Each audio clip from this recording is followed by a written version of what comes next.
It's cool. We're all good. So I'm here with Awesome. writer and content creator Josh Terry, and Josh is going to share with us what financial decision, Josh, has had the greatest impact in your life. Um, Giving up on the big stuff. That was the biggest one. I hit a really low point in my life around 25, as is so common for a lot of people, where I was living paycheck to paycheck, and I was in lots of debt, and I was struggling to just stay afloat. And I had a lot of big dreams. Um, I wanted to shoot for the stars. I actually wanted to be a rock star. Like that was the direction that I wanted my life to head. And I was so caught up in looking after it, that chasing that I wasn't handling my day-to-day life.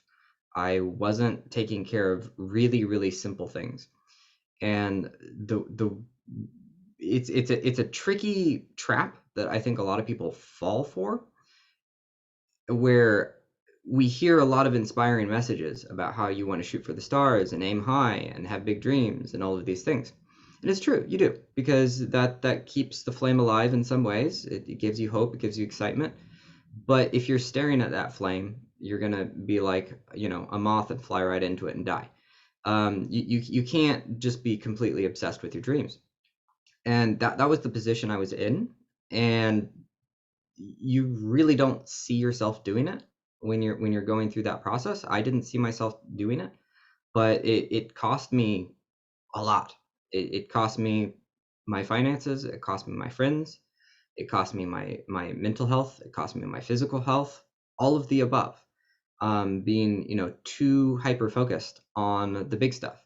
And I see this happening with a lot of people that want to get rich. So people that are really focused on making the big bucks. And eventually, when I hit this low point in my life, I realized, as much as I wanted these big dreams to come about, as much as I wanted the big bucks, I was afraid that I was going to eat dog food when I was 65. I was afraid that I was going to retire penniless. I was afraid of homelessness. I was afraid that I was going to, barely manage for my entire life. That was a fear that was haunting me, even though I was obsessing about these big things. And that fear is kind of debilitating for a lot of people. For some people, it pushes them. For some people, it inspires them to work harder. For me, it inspired me to work so hard that I was a workaholic, and that doesn't help. So it depends on the person. And for me, those fears were very damaging. And I realized I needed to face them, and I needed to figure out how to not eat dog food when I was 65.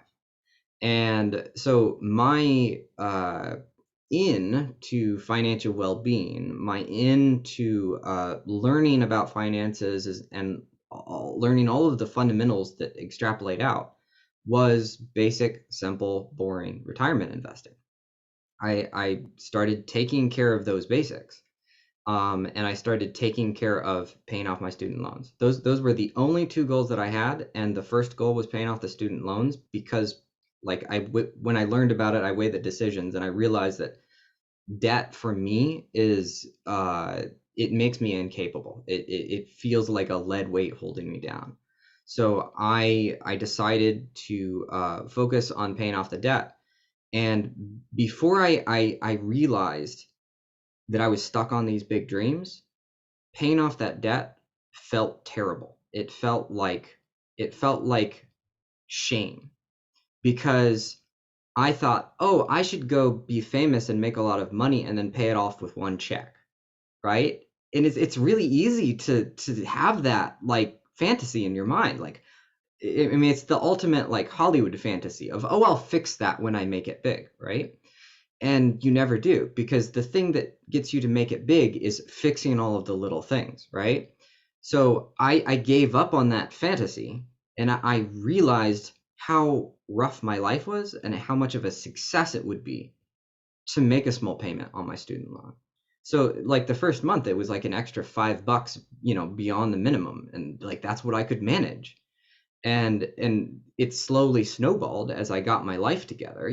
That became a success instead of a moment of shame, right? So I paid off that $5, and I didn't feel bad about it. I actually was like, oh, that's where you should be. Like, that's reasonable. Your life sucks. You were in a bad place. You succeeded. Great. And then, that gives you enough positive emotion to do something more. So that enabled me to snowball it to expand out until I'd paid off my debt. And then I started retirement investing. And the interesting thing about retirement investing is that within it are all of the fundamental principles of building wealth. Um, maybe not all of them, like maybe not sales, right? Maybe sales isn't specifically within retirement investing, but a very large portion of the fundamentals required to build wealth, uh, like basically you can't build wealth without that knowledge. There might be some missing pieces to get really rich, outside of retirement investing, but you can't get really rich without knowing some of these things, or you can't keep it without knowing some of these things that are within retirement investing. So that taught me the fundamentals, and then from there I was less afraid. I no longer feared homelessness. I had an emergency fund. The stupid boring basics, and I understood that I could build a life for myself. And once I did that, my anxiety started to reduce. I started to feel more hopeful about the world. I started to, take care of other random little things in my life that I was leaving to the side. Like my house got cleaner, right? I just like my I changed the address on my driver's license like I was supposed to. These little things that, when you're financially anxious, you let slip. And all of that simple, all of those simple acts was what supported me, gave me the strength, the hope, and the knowledge to start extrapolating out and, doing more of what I'm doing now, and seeing what actually is possible. And I think that this is a message that a lot of people are missing.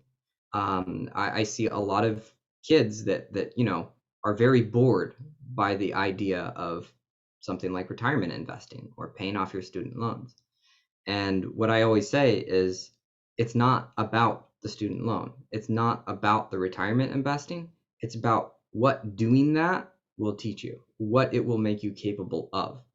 And I've seen it to be true for many other people. It was definitely true for me.